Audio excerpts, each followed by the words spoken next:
الحمد لله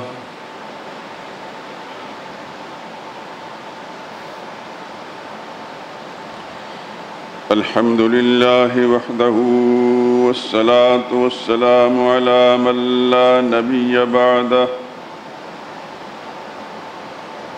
ولا رسول بعده ولا معصوم بعده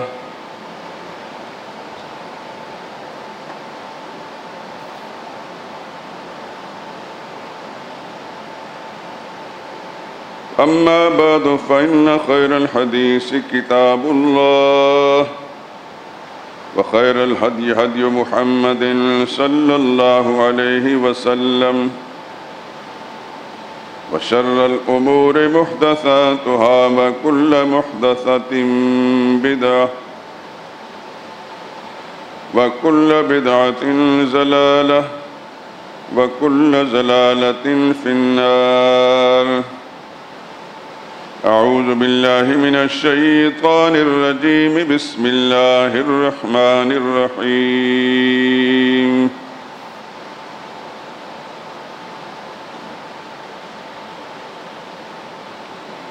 وقال ربكم ادعوني أستجب لكم إن الذين يستكبرون عن عبادتي سيدخلون جهنم داخرين. الله الذي جعل لكم الليل لتسكنوا فيه والنهار مبصرا إن الله لذو فضل على الناس ولكن أكثر الناس لا يشكرون. ذلكم الله ربكم خالق كل شيء لا إله إلا هو فأنى تؤفكون.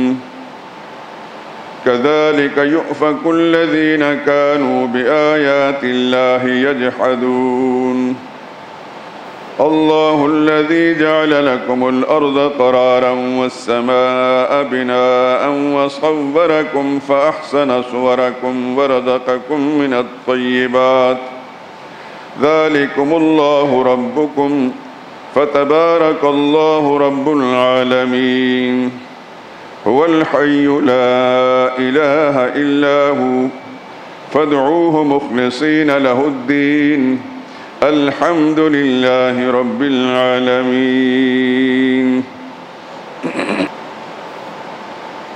اور تمہارے پروردگار نے فرما دیا ہے کہ مجھ سے ہی مانگا کرو میں تمہاری دعا قبول کروں گا.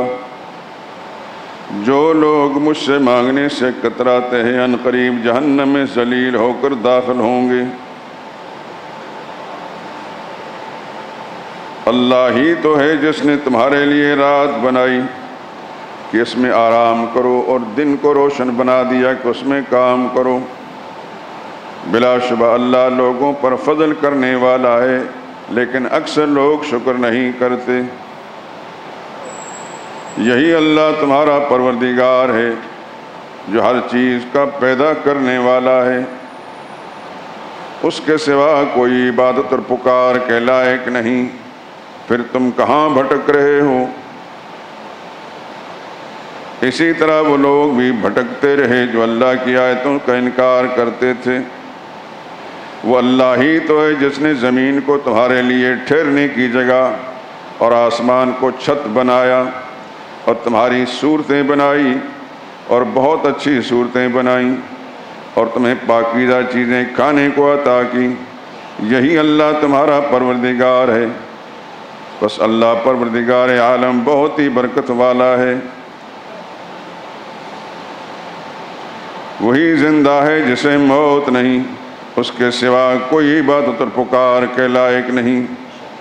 تو اس کی بندگی کو خالص کر کے اس کو پکارو اور ہر طرح کی تعریف کے لائق صرف اللہ ہی ہے جو تمہارے جہانوں کا پروردگار ہے. سبحان ربک رب العزت عما یصفون وسلام علی المرسلین والحمد للہ رب العالمین. ہمارا فقط ہے خدا غوث اعظم، ہمارا فقط ہے خدا غوث اعظم، نہیں کوئی جس کے سوا غوث اعظم۔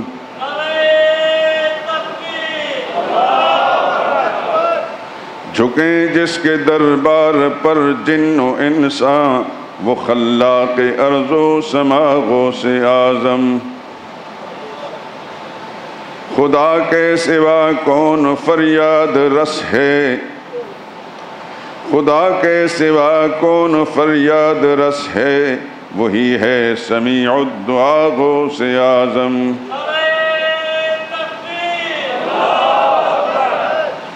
جو ہر وقت سنتا ہے سب کی دعائیں، جو ہر وقت سنتا ہے سب کی دعائیں، وہی سب کا حاجت روا غوث اعظم۔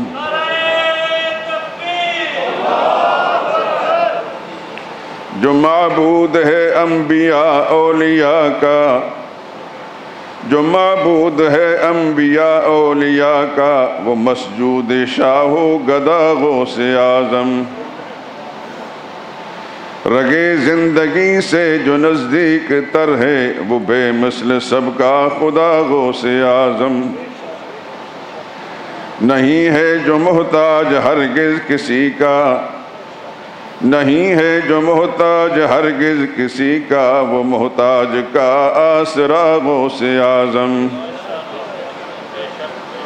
مسلمان سمجھتا نہیں ہے کسی کو، مسلمان سمجھتا نہیں ہے کسی کو، کبھی بھی خدا کے سوا غوث اعظم۔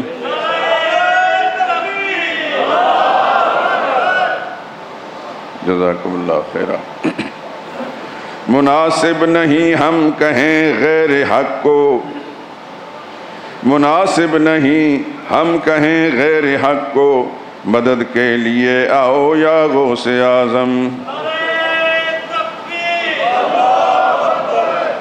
خدا غوث اعظم ہے سب کا بلا شک، خدا غوث اعظم ہے سب کا بلا شک، خدا ہی کو اپنا بنا غوث اعظم۔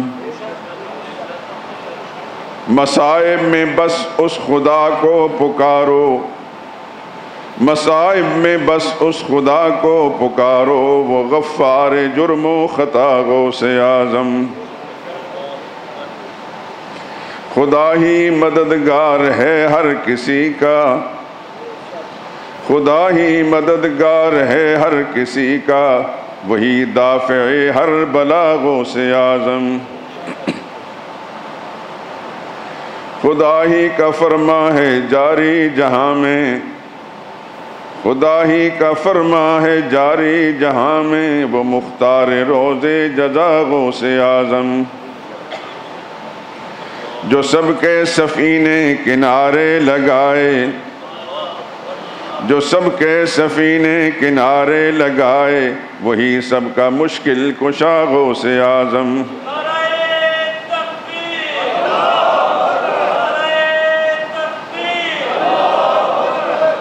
ظہور اس خدا سے مدد مانگیے گا، ظہور اس خدا سے مدد مانگیے گا، نہیں کوئی جس کے سوا غوث اعظم۔ ہمارا فقط ہے خدا غوث اعظم، نہیں کوئی جس کے سوا غوث اعظم۔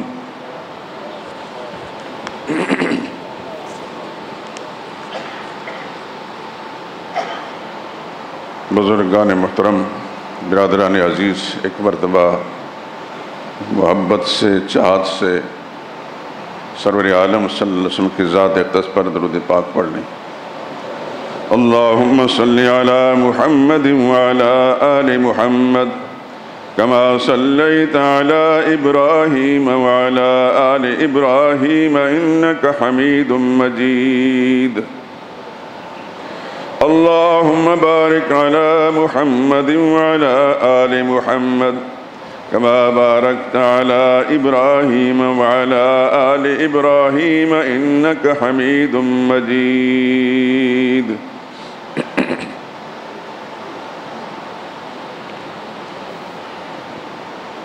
یہ آیات کریمہ 24ویں پارے میں سورہ حامیم مومن کی آیت نمبر 60 سے 65 تک تلاوت کی ہیں.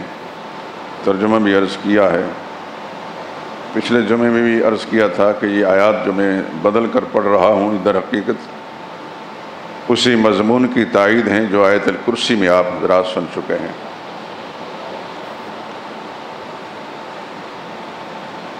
آپ نے دیکھا کہ اس موقع پر جو آیتیں تلاوت کی ہیں 2 مرتبہ لا الہ الا ہوا آیا ہے. اور شاید آپ کو لا الہ کا معنی یاد ہوگا. اللہ کرے کہ یاد ہو کہ اگر اتنا عرصہ گزرنے کے بعد بھی لا الہ کا معنی یہاں سمجھ میں نہیں آیا تو شاید میری اس سے بڑی ناکامی اور کوئی نہیں ہو سکتی.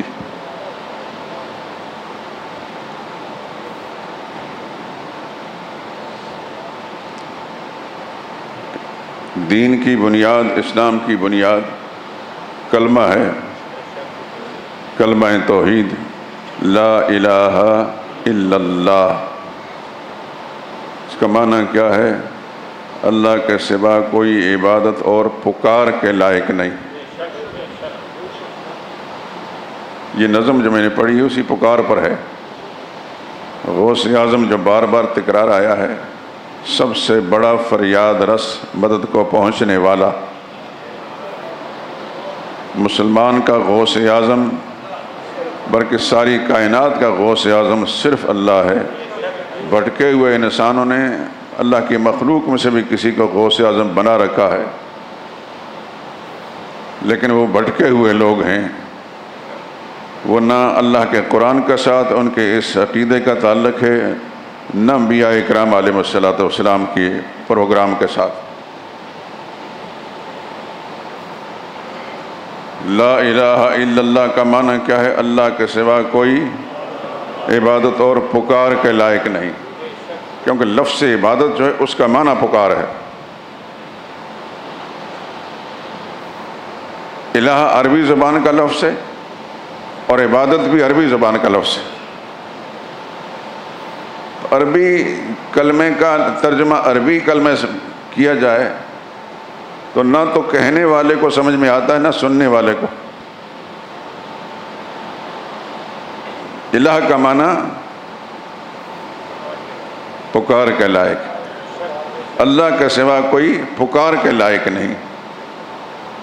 یعنی آپ کی کوئی حاجت ہے تو آپ کا حاجت روا کوئی نہیں، کوئی مشکل ہے تو کوئی مشکل کشا کوئی نہیں.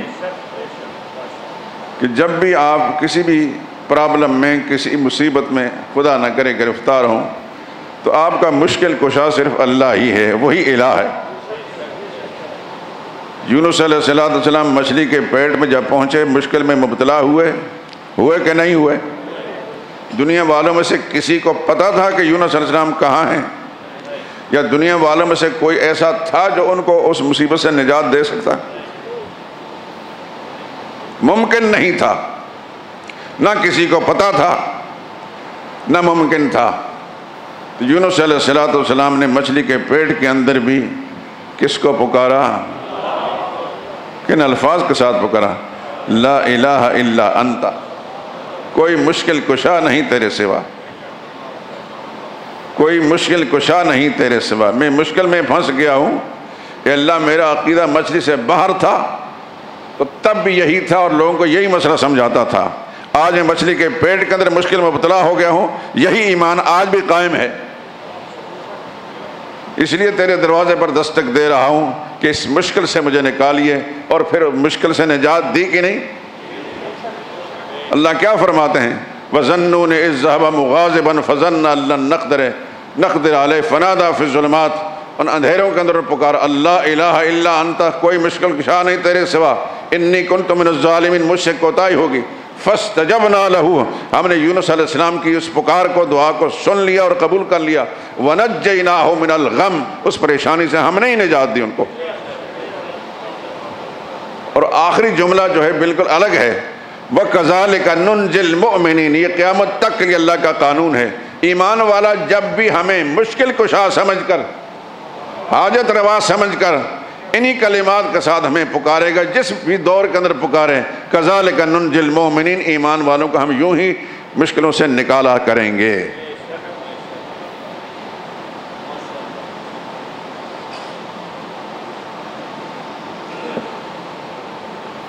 آیت الکرسی میں بتایا تھا کہ اس کے 10 جملوں کے اندر 2 مضمون ہیں۔ ایک مضمون تو یہ ہے کہ ساری طاقتوں کا مالک اللہ ہے، بھول تو نہیں گے؟ خدا کرے کہ دنیا میں کے دھندوں میں پھنس کر اس حقیقت کو اپنے دل و دماغ سے محو نہ کریں۔ دنیا کے دھندے، اس دنیا میں انسان ہے تو دنیا میں کام کرتا رہے گا، کچھ ضرورتیں ہیں، ان ضرورتوں کے لیے کام کرتا رہے گا۔ یہ ضرورتیں آج نہیں پیدا ہوئی، جب سے دنیا میں انسان بنا ہے اس کے ساتھ یہ ضرورتیں اللہ نے لگائی ہیں۔ تمام انبیاء کرام کے شریعتوں کے اندر بھی ایسا ہی رہا، لوگ دنیاوی ضرورتیں پوری کرنے کے لیے ہاتھ پاؤں ہلاتے رہے، خدا کے پیغمبر یہ سمجھاتے رہے وہ تمہاری دنیا کی ضرورتیں ہیں، وہ مقصد نہیں۔ مقصد یہ ہے کہ اللہ کی توحید کا عقیدہ جو اپنا لو، اس کے ذریعے سے اس دنیا کی عزتیں بھی تمہیں مل جائیں گی، موت کے وقت بھی راحت ملے گی اور اگلے عالم کے اندر نجات ملے گی۔ جب سے دنیا میں انسان آیا اس کی یہ ضرورتیں ساتھ لگی ہیں اور ضرورتیں پوری کرنے کے لیے ہاتھ پاؤں ہلاتا ہے آج بھی۔ لیکن ایک مسلمان جو ہے اپنی ان ضرورتوں میں پھنس کر اپنی حقیقت کو نہیں بھولتا، اپنے مقصد کو نہیں بھولتا۔ میں نے یہ بتایا تھا، ایک ہے انسان کی ضرورت اور ایک ہے مقصد۔ دنیا اور دنیا کی چیزیں، کاروبار، نوکری، ملازمت، وہ انسان کی ضرورت ہے، اور ایمان اور اللہ کی رضا یہ مسلمان کا مقصد ہے۔ تو دنیا کی ضرورتوں میں پھنس کر، دنیا کے کاموں میں پھنس کر مسلمان اپنے مقصد کو نہیں بھولتا۔ اللہ کرے کہ ہم بھی زندگی آخری سانس تک ہمارے دل و دماغ میں ہمارا مقصد جو ہے تر و تازہ رہے۔ تو 2 باتیں تھیں، ایک تو یہ کہ ساری طاقتوں کا مالک کون ہے، اور دوسری بات یہ کہ سب کچھ جاننے والا اللہ۔ یہ قرآن کریم کے مختلف قسم کے آیات جو میں تلاوت کرتا ہوں تو ساتھ ساتھ یہ بتایا جا رہا ہے کہ ساری طاقتوں کا مالک اللہ ہے، لیکن وہی الہ بھی ہے، پکار کے لائق بھی وہی ہے۔ مثلا اللہ الذی جعل لکم اللیل لتسکنوا فیہ والنہار مبصرا، اللہ وہ ہے جس نے تمہیں رات سکون کے لیے عطا کی اور دن کام کرنے کے لیے روشن بنایا۔ ذالکم اللہ ربکم، یہ ہے اللہ تمہارا رب۔ رب کی صفت بار بار دہرائی گئی ہے، اس کو ذہن نشین فرما لیجئے۔ یہ اللہ تمہارا رب ہے، جنہیں وہ ہاتھ پاؤں ہلا رہے ہو، رب پھر بھی اللہ ہے۔ دن رات بنایا، رات آرام کے لیے، دن کام کے لیے، لیکن رب پھر بھی تم خود نہیں ہو اپنے۔ ذالکم اللہ ربکم خالق کل شیء، جو ہر چیز کا بنانے والا ہے وہی تمہارا رب ہے۔ پھر فرمایا لا الہ الا ہو، اس تصور کو ذہن سے مت نکالی کہ اللہ کے سوا کوئی اور الہ نہیں، یعنی عبادت و پکار کے لائق کوئی نہیں ہے۔ پھر فرمایا اللہ الذی جعل لکم الارض قرارا، اللہ ہی نے زمین کو تمہارے لیے قرارگاہ بنایا، ٹھہرنے کی جگہ۔ والسماء بناء، اور آسمان کو چھت بنایا۔ وصورکم فاحسن صورکم، تمہیں شکلیں دیں، صورتیں تمہاری بنائیں اور بڑی خوبصورت بنائیں۔ ورزقکم الطیبات، اور تمہیں پاکیزہ چیزیں کھانے کی بھی عطا کی۔ ذالکم اللہ ربکم، یہی اللہ تمہارا رب ہے۔ یہ رب کی صفت پھر لائی گئی۔ فتبارک اللہ رب العالمین، برکتیں دینے والا اللہ ہی ہے رب العالمین، جو ساری کائنات کا رب ہے، ساری کائنات کو کھلا رہا ہے، پلا رہا ہے، پال رہا ہے۔ والحی لا الہ الا ہو، پھر فرمایا وہی زندہ و جاوید ہے، اس کے سوا کوئی اور الہ نہیں۔ فادعوہ مخلصین لہ الدین، جب اور کوئی الہ نہیں تو پکارو اسی کو، خالص اس کے پکار ہونے چاہیے۔ اگر یہ عقیدہ نصیب ہو گیا تو پھر اللہ کا شکر، الحمدللہ رب العالمین۔ سبحان اللہ، قرآن کریم کا کیا اسلوب ہے۔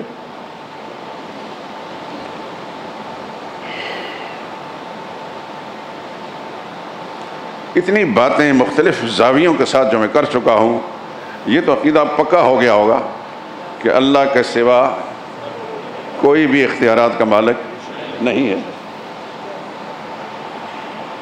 سب محتاج ہیں، سب محتاج ہیں، اللہ مختار ہے، ساری مخلوق محتاج، نبی بھی محتاج، ولی بھی محتاج، فرشتہ بھی محتاج، جن بھی محتاج، اور اللہ مختار ہیں۔ وَرَبُّكَ يَخْلُقُ مَا يَشَاءُ وَيَخْتَارُ، تیرا پالنے والا تیرا رب وہ جو چاہتا ہے بناتا ہے، وہی مختار ہے۔ مَا كَانَ لَهُمُ الْخِيَارَ، اللہ کے سوا کسی اور کے پاس کوئی اختیار نہیں۔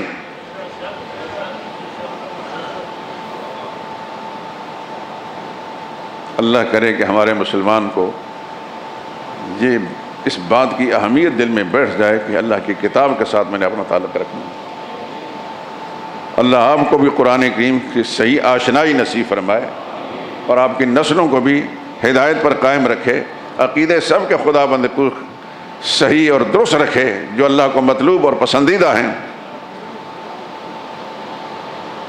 میرے لیے بھی دعا کیا کریں کہ اللہ تعالیٰ میرے دل میں جو کچھ ہے اللہ اس کو پائے تکمیل تک پہنچانے کی توفیق دے دے، کیونکہ مجھے یقین ہے کہ آپ کی دعا مخلصانہ ہوگی۔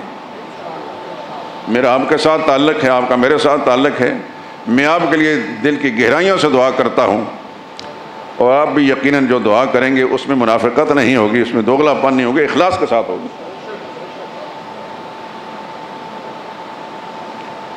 قرآن کریم کی جو مختلف مقامات سے آیات پیش کرتا ہوں، اب جب تلاوت کریں گے نا خود تو آپ جھوم جھوم کر تلاوت کریں گے، جب مزہ آئے گا، اللہ کی کتاب سمجھ میں آئے گی، آپ کو وہ حقیقت سمجھ میں آئے گی جو اللہ آپ کو سمجھانا چاہتے ہیں، تو پھر آپ کو جو لذت محسوس ہوگی دنیا کے کسی نعمت میں وہ لذت نہیں ہوتی۔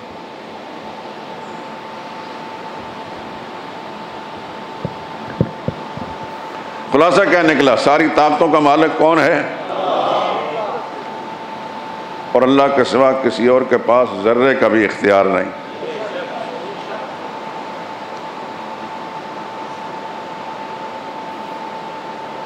سورہ سبا، میں چاہتا ہوں کہ وہ آیتیں نکال کر آپ حضرات کو قرآن کریم دیکھ کر وہ آیتیں آپ کو سنا دوں۔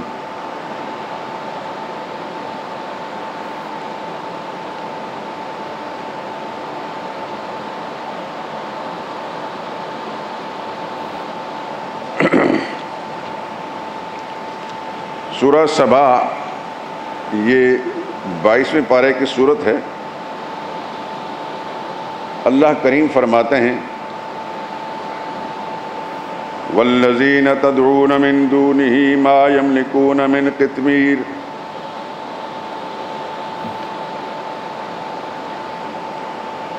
جن کو تم اللہ کے سوا پکارتے ہو وہ کھجور کی گھٹلی کے اوپر باریک سی جھلی جو جالی ہوتی ہے اس کا اختیار بھی نہیں رکھتے۔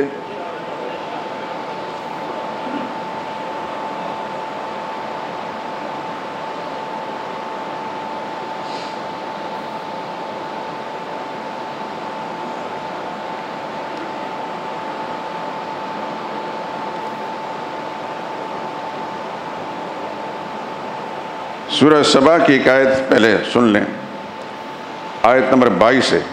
قُلِ ادْعُوا الَّذِينَ زَعَمْتُم مِّن دُونِ اللَّهِ، دھیان سے سنیے، قُلِ ادْعُوا الَّذِينَ زَعَمْتُم مِّن دُونِ اللَّهِ، میرے حبیب ان لوگوں کو بتا دیجئے، ادْعُوا الَّذِينَ زَعَمْتُم، پکار کر دیکھ لو جن کے بارے میں تمہارا گمان ہے کہ وہ کچھ کر سکتے ہیں، تم پکار کر دیکھ لو۔ ادعوا الذین زعمتم، اس آیت کا ایک جملہ جو ہے دل کی تختی پر لکھ لیجئے۔ ادعوا الذین، پکار لو ان لوگوں کو، الذین زعمتم، جن کے بارے میں تمہارا گمان ہے کہ وہ کچھ کر سکتے ہیں۔ میں رب کائنات عرش عظیم سے اعلان کرتا ہوں، لا یملکون مثقال ذرۃ فی السماوات ولا فی الارض، میں اعلان کر رہا ہوں وہ مالک نہیں ایک ذرے کے بھی، وہ اختیار نہیں رکھتے ایک ذرے کا بھی، فی السماوات، وہ آسمانوں والے ہوں، ولا فی الارض، زمین والے ہوں، سارے کے سارے ایک ذرے کے اختیار نہیں رکھتے۔ یہ کس کا اعلان ہے؟ میں اپنی طرف سے نہیں کہہ رہا، گھر جا کر قرآن کریم کھول کر سورہ سبا 22ویں پارے میں آیت نمبر 22 پڑھ لینا،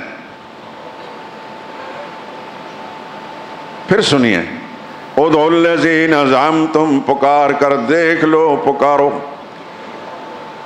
الذین زعمتم، جن کے بارے میں تمہارا گمان ہے، عقیدہ ہے کہ وہ کچھ کر سکتے ہیں، لیکن میرا اعلان یہ، مالک کائنات فرماتے ہیں میرا اعلان یہ، میں نے اختیار نہیں دیا، لا یملکون مثقال ذرہ، وہ ایک ذرے کا اختیار بھی نہیں رکھتے، فی السماوات، آسمانوں والے ہوں، والارض، زمین والے ہوں۔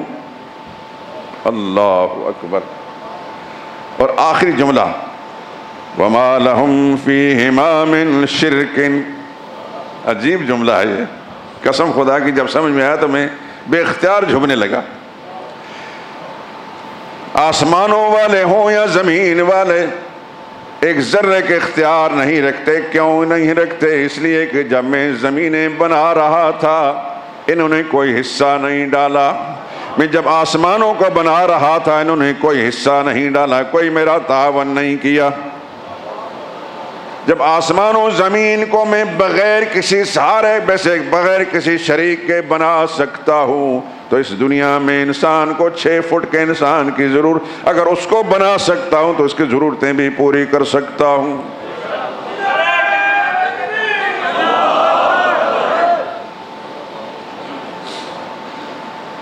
اللہ اکبر، اللہ اکبر۔ اگلی سورت دیکھیں، سورہ فاطر،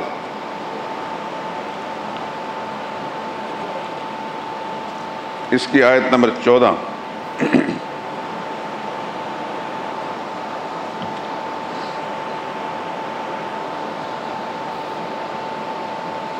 قرآن کا اسلوب بڑا عجیب ہے۔ یولج اللیل فی النہار، وہ رات کو دن میں داخل کرتا ہے، یعنی دن کو لمبا کر دیتا ہے۔ وَيُولِجُ النَّهَارَ فِي اللَّيْلِ، اور دن کو رات میں داخل کر کے رات لمبی کر دیتا ہے۔ وَسَخَّرَ الشَّمْسَ، اسی نے سورج کو کام میں لگا دیا، اپنی ڈیوٹی پوری ادا کرتا ہے، اپنے وقت پر سورج طلوع ہوتا ہے اور غروب ہوتا ہے، اپنے وقت پر طلوع ہو کر اس کائنات میں بسنے والے جتنے انسان ہیں، جتنی مخلوق ہے، سب کو فائدہ پہنچاتا ہے۔ آپ بتائیں آپ کی فصلیں کون پکا رہا ہے؟ یہ سورج اللہ نے کس کام کے لیے لگایا ہے؟ کہ یہ دنیا میں جو بسنے والے انسان ہیں ان کی فصلیں پکاؤ، چاند ستاروں کو اگر روشنی دے کر ان پہ لذتیں بھرو، مٹھاس بھرو۔ وَسَخَّرَ الشَّمْسَ وَالْقَمَرَ، سورج کو کام میں لگا دیا، اپنی ڈیوٹی ادا کر رہا ہے۔ وَالْقَمَرَ، کا چاند کو اپنی ڈیوٹی ادا کرنے پر لگا دیا۔ کُلٌّ یجری لأجل مسمى، مقررہ وقت پر چل رہے ہیں، چلتے رہیں گے۔ ذالکم اللہ ربکم، یہی اللہ تمہارا رب ہے۔ دیکھیے قرآن کا اسلوب، لہ الملک، اسی کی سلطنت ہے، اسی کی بادشاہی ہے، کسی کا کوئی اختیار نہیں، نہ آسمانوں میں کسی کا اختیار، نہ زمین میں کسی کا اختیار۔ لہ الملک، اسی کی بادشاہت، اسی کا راج ہے۔ اب آگے سنیے، والذین تدعون من دونہ، اور جن جن کو تم اس کو چھوڑ کر اس کے دروازے سے منہ موڑ کر پکارتے ہو کہ یہ ہماری مشکلیں دور کریں گے، اللہ فرماتے ہیں ما یملکون من قطمیر، کھجور کھا کر اس کی گھٹلی جو پھینکتے ہو، کبھی گھٹلی ہاتھ میں پکڑ کر دیکھا کرو، باریک سی جالی ہوتی ہے، یہ تو اتنے بے اختیار ہیں کہ بیکار گھٹلی چھوڑو، اس کے اوپر جو باریک سی جھلی ہوتی اس کے اختیار بھی نہیں رکھتے۔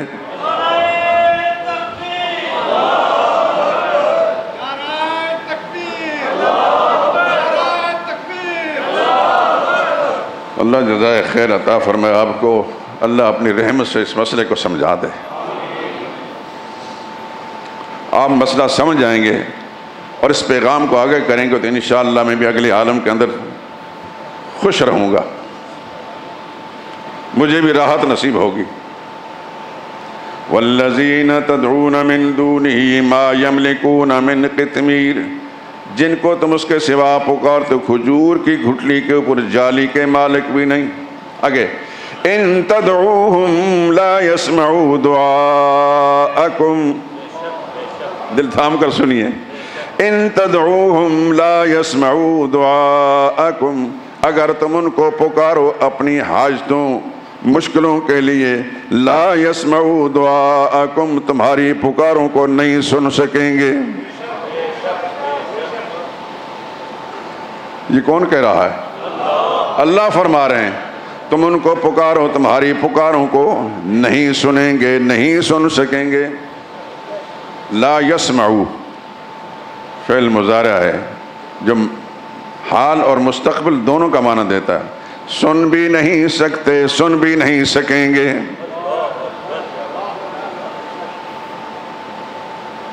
وَلَوْ سَمِعُوا بالفرض، تمہارے عقیدے کے مطابق مان لیتے ہیں کہ وہ سن بھی لیں، مَسْتَجَابُوا لَكُمْ، تمہاری مرادیں پوری نہیں کر سکیں گے۔ اللہ اکبر، اللہ اکبر۔ یا ایہا الناس، اس کے بعد ایک عجیب انداز، او دنیا بھر کے انسانوں، انتم الفقراء الی اللہ، تم سب کے سب اللہ کے دروازے کے بھکاری ہو۔ واللہ هو الغنی الحمید، اللہ کسی کا محتاج نہیں، وہ ساری خوبیوں تعریفوں والا ہے۔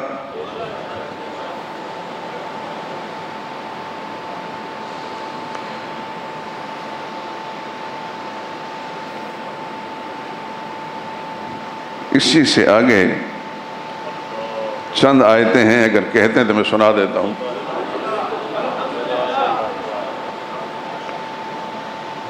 قرآن کا اسلوب بڑا عجیب ہے، اللہ مجھے بھی سمجھ عطا فرمائے اور آپ کو بھی۔ قرآن نے پہلے کچھ مثالیں بیان کی ہیں، مثالیں بیان کرنے کے بعد آخر میں مسئلہ سمجھایا۔ وما یستوی الاعمی والبصیر، اندھا اور دیکھنے والا برابر نہیں ہوتے۔ کیا ہوتے ہیں؟ دیکھنے والا دیکھ رہا ہے، اندھا کچھ نہیں دیکھتا، برابر نہیں ہے۔ ولا الظلمات ولا النور، اندھیرا اور اجالا برابر نہیں ہوتے۔ کیا ہوتے ہیں؟ ولا الظل ولا الحرور، دھوپ اور چھاؤں برابر نہیں ہوتے۔ یہ تین مثالیں۔ پھر وما یستوی الاحیاء ولا الاموات، زندے اور مردے برابر نہیں ہوتے۔ مانتے ہیں ساری باتیں؟ اندھا اور دیکھنے والا برابر نہیں، دھوپ اور چھاؤں برابر نہیں، اندھیرا اور اجالا برابر نہیں، زندے اور مردے برابر نہیں۔ آخر میں ایک مسئلہ سمجھایا۔ ہمارے زمانے میں لوگ لڑتے ہیں، لڑنے دیں ان کو، خدا ان کو ہدایت دے بس۔ ان اللہ یسمع من یشاء، اللہ جس کو چاہتا ہے سنا دیتا ہے، پتھر کو سنائے، پتھر کو بلوائے، وہ تو قادر مطلق ہے۔ لیکن اے انسان، وما انت بمسمع من فی القبور، تو قبروں والوں کو نہیں سنا سکتا۔ مسئلہ سمجھ میں آیا؟ میری بات نہیں، میرے رب کی بات ہے۔ جو رب کو مانتا ہے، خدا کے قرآن کو سچا مانتا ہے، اس کو یہ بات ماننی پڑے گی۔ تو جو ہر وقت سنتا ہے سب کی دعائیں، ابھی سنا آپ نے، جو ہر وقت سنتا ہے سب کی دعائیں، وہی ہے سمیع الدعا غوث اعظم۔ اور آپ قبروں والوں کو نہیں سنا سکتے۔ جب اللہ اعلان کر رہے ہیں قبروں والوں کو آپ نہیں سنا سکتے، نہیں سنتے، مردے زندے برابر نہیں سنتے، تو پھر جو سنتا ہے، جو زندہ اور جاوید ہے، اس کے دروازے کو چھوڑ کر وہاں جا رہے ہو جو اپنی زندگی کے مالک میں نہیں ہے۔ کتنا بڑا بدبخت ہے وہ انسان جو اپنی زندگی نہیں بچا سکا۔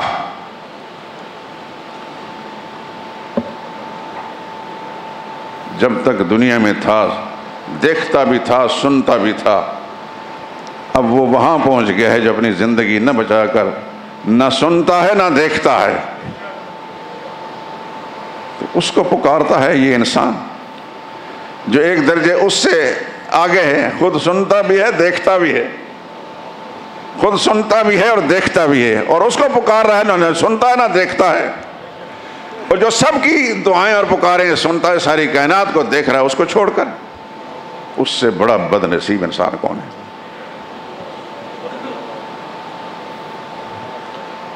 اللہ محتاج نہیں، اللہ مختار ہے۔ ساری کائنات محتاج ہے، اللہ مختار ہے۔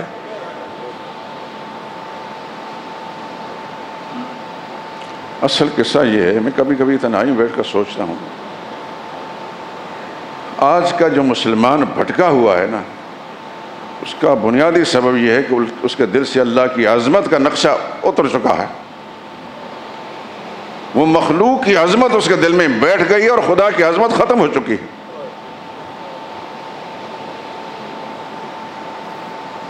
قرآن کریم کو اگر صحیح طریقے سے وہ اس کی تلاوت کرے گا نا، تو اس کو سمجھ میں آئے گا کہ اللہ کی عظمت کیا ہے۔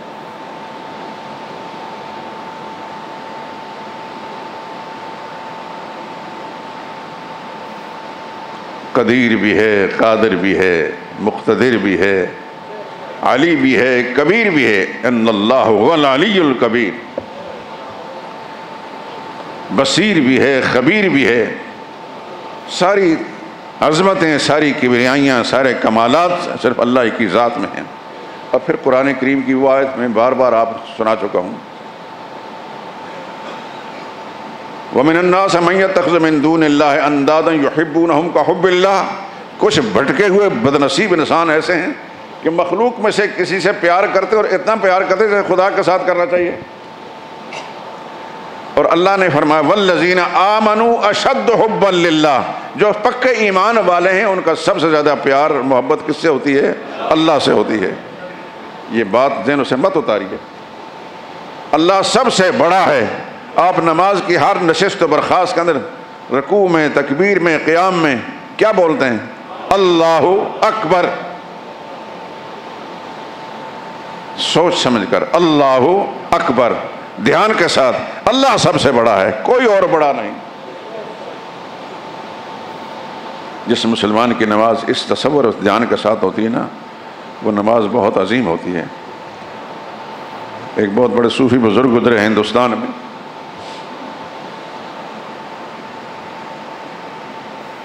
علی گڑھ کے گریجویٹ تھے، ایک اللہ والے کے دامن کے ساتھ وابستہ ہوئے تو پھر کیا ہو گئے؟ کہنے لگے تصور عرش پر ہے، محو سجدہ ہے جبیں میری۔ میں سجدے میں پیشانی رکھی ہوتی ہے لیکن میں تصور میرا عرش پر ہوتا ہے۔ تصور عرش پر ہے، محو سجدہ ہے جبیں میری، میرا پھر پوچھ میں کیا، آسماں میرا زمیں میری۔ ایک مسلمان جب اللہ کے سامنے کھڑا ہوتا ہے تو یہ سمجھ کر کہ اللہ ہی سب سے بڑا ہے، اس کے دربار میں کھڑا ہوں، وہ مجھے دیکھ رہا ہے، میری پکاروں کو سن رہا ہے، میری مرادوں کو وہ جانتا ہے، میرے حالات کو اور میری حاجات کو وہ جانتا ہے، اور میرا عقیدہ اور ایمان یہ ہے کہ وہی پوری کرے گا۔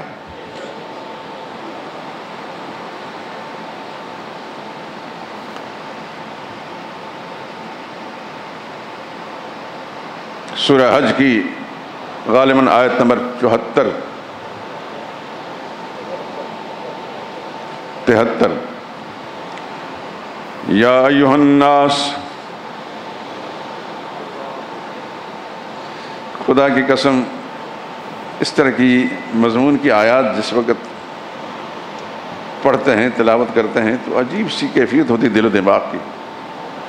اللہ نے پوری دنیا انسانیت کو مخاطب کر کے فرمایا، صرف مجھے اور آپ کو نہیں. یا ایھا الناس، دنیا بھر کے انسانوں، ضرب مثل، تمہارے سمجھانے کے لیے ایک مثال بیان کرتا ہوں. فاستمعوا لہ، اس کو غور سے سننا، کان لگا کر سننا، دھیان سے سننا. یہ کون اعلان کر رہا ہے؟ اللہ محتاج ہے ہمارا؟ محتاج نہیں ہے، وہ مہربان ہے. اس کی مہربانیوں کا تقاضا یہ ہے کہ اس بھٹکے ہوئے انسان کو ہر زاویے سے سمجھاؤ، ہر رخ سے پروردگار عالم سمجھا رہے ہیں. وہ محتاج نہیں، وہ مختار ہیں. انسان محتاج ہے، مخلوق محتاج ہے، لیکن اس کے باوجود اس کی مہربانیوں کا حال یہ ہے کہ وہ ہر رخ سے، ہر زاویے سے سمجھا رہے ہیں. ایھا الناس ضرب مثل فاستمعوا لہ، انسانوں غور سے سنو، تمہارے لیے مثال بیان کی جا رہی ہے.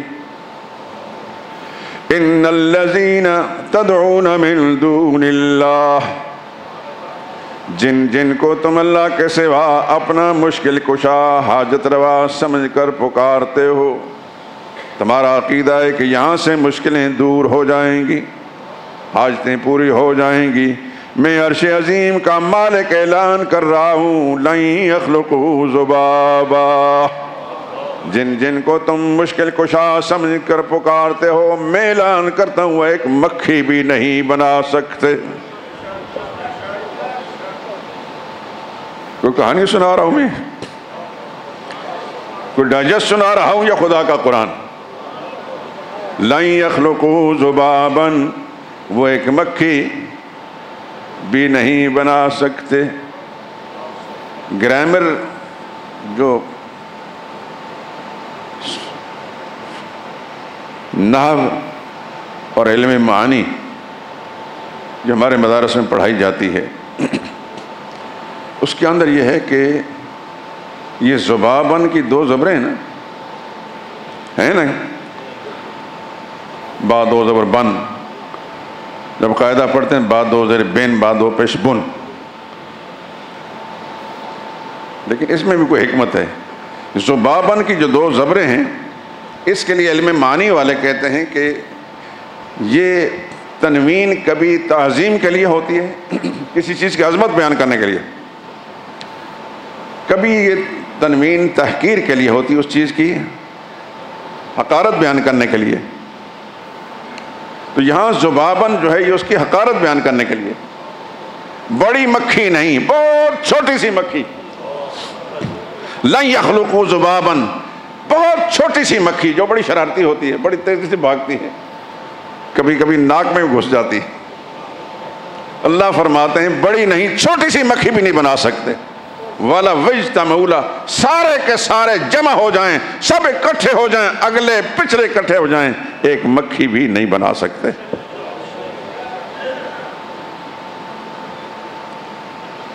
وَإِن يَسْلُبْهُمُ الذُّبَابُ شَيْئًا، اللہ ایک قدم آگے بڑھ کر، مکھی بنانا تو دور کی بات، سب سے پہلے تو اس کا مٹیریل کہیں سے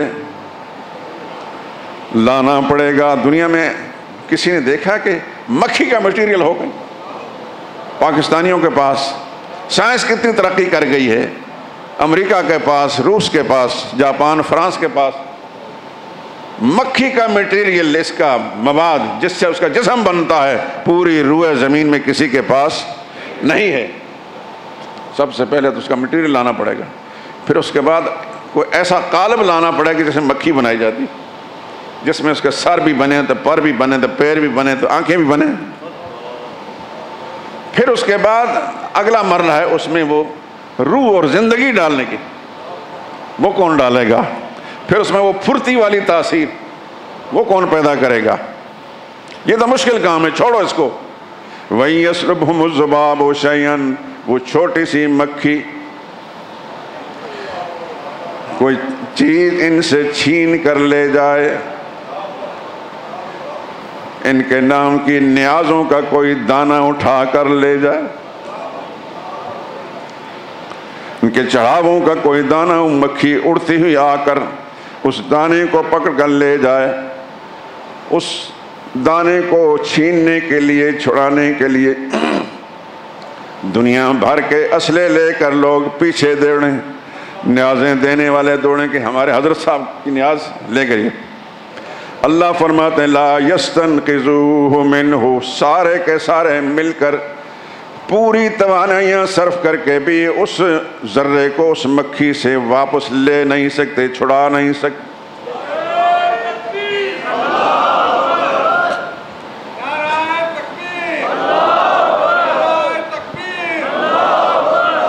سمجھ میں آیا مسئلہ؟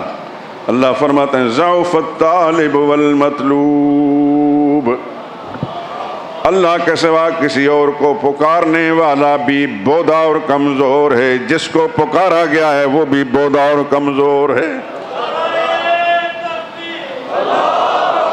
اگلے ہی جملے ما قدر اللہ حق قدرہ، اللہ کے سوا غیر کو پکارنے والے انسان بد نصیب نہیں، اللہ کی قدر نہیں پہچانی جیسے قدر کرنی چاہیے۔ میرے دوستو پھر میں کہتا ہوں خدا کے لیے قرآن کریم کی تلاوت اپنا معمول بنا لیجئے، اپنا معمول بنا لیجئے۔ صبح کے وقت جب آپ اٹھتے ہیں نماز پڑھنے کے بعد اور کوئی کاروبار نہیں ہوتا، جتنا بھی آپ کو اللہ تعالیٰ نے توفیق بخشی ہے، چاہے ایک رکوع ہی پڑھیں، ایک رکوع بھی تو قرآن ہے، ایک رکوع پڑھیں گے خدا 2 رکوع پڑھنے کی توفیق دے دے گا، 2 سے 3 کی توفیق دے دے گا۔ ایک وقت ایسا آئے گا کہ 10 پارے پڑھیں گے آپ۔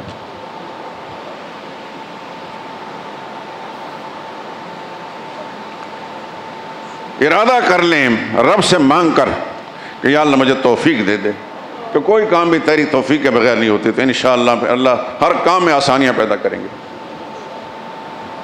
اور پھر تلاوت جب کریں تو کوشش کریں کسی صحیح آسان ترجمے والے قرآن کریم تھوڑی تلاوت کریں، لیکن ان الفاظ کے معنی پر غور کریں، بار بار پڑھیں۔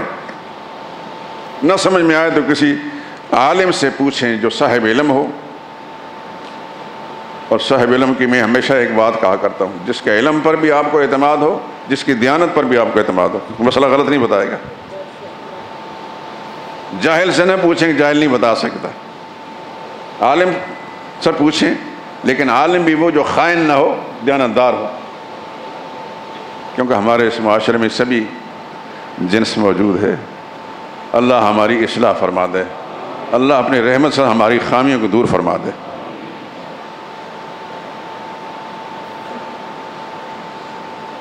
مسئلہ سمجھ میں آیا کہ نہیں آیا؟ سارے اختیارات کا مالک کون؟ دلوں کے بھید جاننے والا کون؟ انسان کی مشکلوں کو جاننے والا کون؟ انسان کی مشکل کشائی کرنے والا کون؟ یونس علیہ السلام کی مشکل کشائی کس نے کی تھی؟ کسی کو پتا تھا دنیا والوں میں سے؟ نہ دنیا والوں کو پتا ہوتا ہے کسی کی مشکل کا، نہ مشکل کشائی کر سکتے ہیں۔ جس کو سب پتہ ہیں وہ مشکل کشائی بھی کر سکتا ہے۔ ایوب علیہ السلام کی مشکل کشائی کس نے کی؟ یہ کون تھے؟ ایوب علیہ السلام کون تھے؟ اللہ کے پیغمبر تھے، اللہ کے نبی تھے علیہ السلام۔ کیا مشکل تھی ان کی؟ بیمار ہوئے، لمبا عرصہ بیمار ہوئے۔ قرآن کریم میں بیماری کا عرصہ نہیں ذکر کیا گیا، لیکن بڑا عرصہ بیمار ہوئے۔ وَأَيُّوبَ إِذْ نَادَىٰ رَبَّهُ، قرآن ہمیں یہ بتاتا ہے۔ ایوب علیہ السلام کا حال دیکھیں، جب پکارا انہوں نے اپنے پروردگار، اپنے رب کو۔ یہ رب والی صفت قرآن نہیں چھوڑتا۔ اذ نادیٰ ربہ، پکارا کس کو؟ اپنے رب کو۔ انی مسنی الضر، میرے داتا مجھے بڑی تکلیف پہنچ گئی ہے۔ وانت ارحم الراحمین، تو سب سے بڑا رحم کرنے والا ہے۔ اللہ فرماتے ہیں فاستجبنا لہ، ہم نے ایوب علیہ السلام کی پکار سن لی، دعا سن لی۔ فکشفنا ما بھی من ضر، جو ان کو تکلیف تھی، جو بیماری تھی، بیماری بھی ہم نے سب ہٹا دی۔ قرآن کو قصوں کی کتاب ہے۔ یہ قصہ اس لیے ذکر کیا تھا کہ مجھے اور آپ کو سمجھ میں آئے جس رب نے ایوب علیہ السلام کی بیماری ہٹائی تھی وہ رب آج بھی زندہ اور اسی طاقت کا مالک ہے، آج بھی بیماریوں کو ہٹانے والا وہی ہے۔ شرط یہ ہے کہ اسی عقیدے کے ساتھ جو عقیدہ ایوب علیہ السلام کا تھا، اللہ ہی بیماریاں ہٹانے والا ہے، مشکل کشا، آج بھی ایک مسلمان اسی عقیدے کے ساتھ پکارے گا، میرا رب ضرور اس کی مشکل کشائی کرے گا۔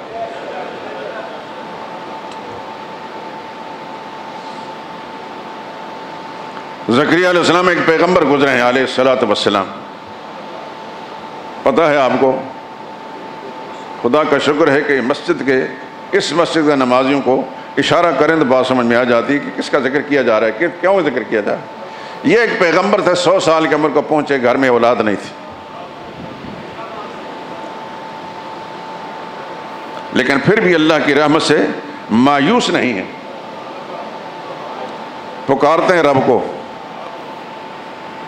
قرآن کبھی کہتا ہے رب لا تذرنی فردا وانت خیر الوارثین، یا اللہ مجھے اکیلا مت چھوڑ،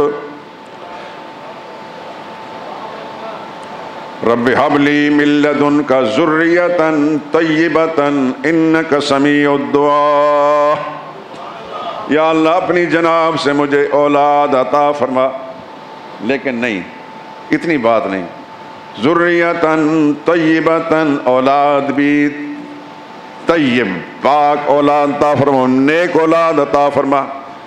اللہ سے اولاد مانگیں، نیک اولاد مانگیں، دینے والا بھی وہی ہے، اس کو نیک بنانے والا بھی وہ ہے۔ اور کیا فرماتے ہیں انک سمیع الدعاء، تو ہی پکاریں سننے والا ہے، تو ہی دعائیں سننے والا ہے، تو ہی دعائیں سننے والا ہے۔ فنادتہ الملائکۃ وہو قائم یصلی فی المحراب، زکریا علیہ السلام نماز پڑھ رہے تھے، اللہ کا فرشتوں نے آ کر آواز دی ان اللہ یبشرک بیحییٰ، اے زکریا علیہ السلام آپ نے اللہ سے اولاد مانگی تھی، اللہ آپ کو خوشخبری دیتا ہے ایک بیٹے کی نام بھی اللہ نے رکھ کر بھیجا ہے، یحییٰ نام ہوگا۔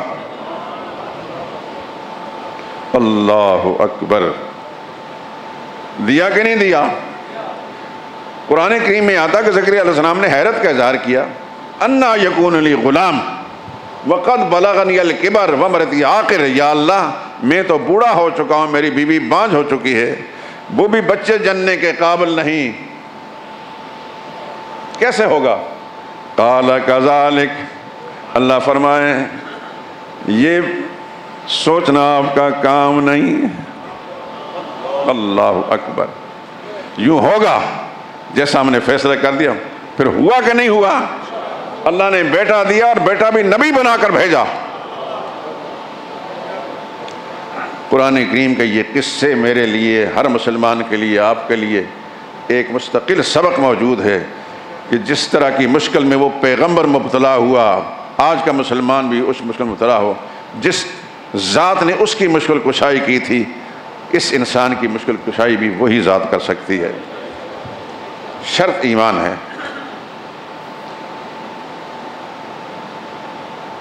جو اپنی زندگی نہیں بچا سکے وہ آپ کو اولاد کہاں سے دیں گے؟ اور ایک اور بات ذہن سے فرما لیجیے، یہ دنیا میں جتنے بھی کیڑے مکوڑے ہیں، یہ جانور ہیں، ان کی اولادیں پھیلتی ہیں کہ نہیں پھیلتی؟ نسلیں ان کی پھیلتی ہیں کہ نہیں پھیلتی؟ کون دیتا ہے ان کو؟ پھر سوچ کر کہیں کون دیتا ہے؟ وہ کس قبر سے جا کر مانگتے ہیں؟ کس درگاہ سے، کس دربار سے جا کر مانگتے ہیں؟ یاد رکھیے یہ مشرک صرف یہ انسان ہے یا جن ہے، باقی دنیا میں کوئی مخلوق اللہ کے ساتھ شرک کرنے والی نہیں۔ جنگل کے جانور ہیں، وہ بھی اللہ ہی کو حاجت روا سمجھتے ہیں، مشکل کشا سمجھتے ہیں، وہ اللہ ہی کی حمد و ثنا کرتے ہیں۔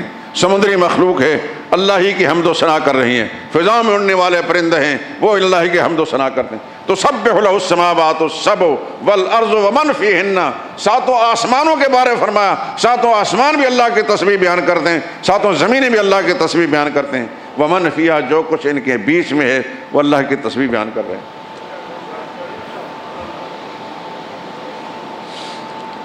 وَإِن مِّن شَيْءٍ إِلَّا يُسَبِّحُ بِحَمْدِهِ، کوئی شے ایسی نہیں جو اللہ کی تسبیح و تحمید نہ کرتی ہو، اللہ کی حمد نہ بیان کرتی ہو، اللہ کی تسبیح نہ بیان کرتی ہو۔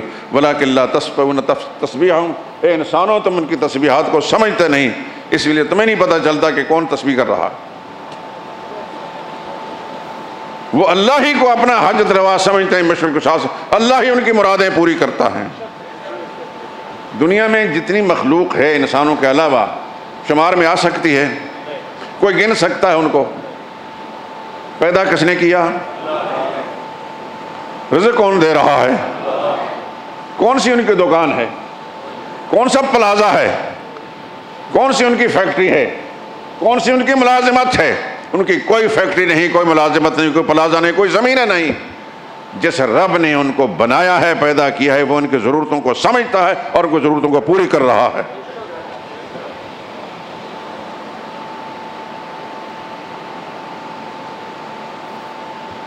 انسانوں کے بارے میں تو یہ آتا ہے کہ بھوک سے مر گئے۔ کبھی سنا ہے کہ فلاں علاقے کے پرندے بھوک سے مر گئے، کیڑے مکوڑے بھوک سے مر گئے، سمندر کی مخلوق بھوک سے مر گئی؟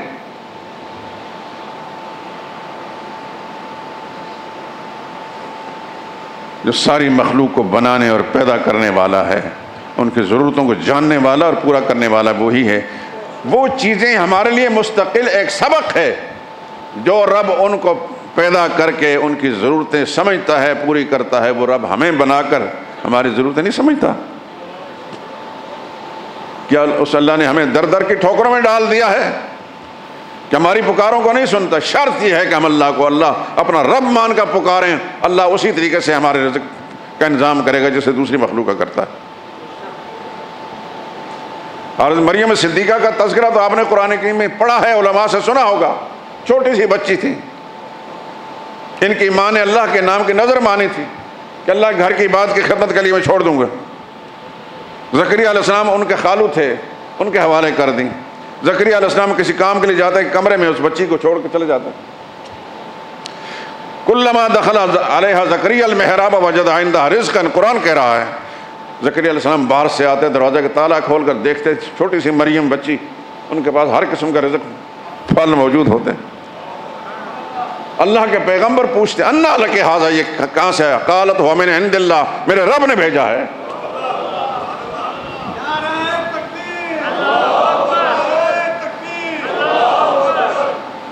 یہ سب قرآن کریم میں ہے۔ آنکھیں اگر ہیں بند تو پھر دن بھی رات ہے، اس میں بھلا قصور کیا ہے آفتاب کا؟ ہمیں اگر مسئلہ نہیں سمجھ میں آتا، ہمارے عقیدے خراب ہیں اس لیے کہ ہم نے اللہ کے قرآن سے آنکھیں بند کر رکھی۔ میرے دوستو، قرآن کو کھولیے، پھر آپ کے دل و دماغ کو یہ کھولے گا، سچ اور جھوٹ کا امتیاز کرائے گا، اور آپ کو دنیا کی عزتوں کے راستے پر ڈال دے گا، اخروی نجات کے لیے آپ کے یقینی بنا دے گا۔ وآخر دعوانا الحمدللہ رب العالمین۔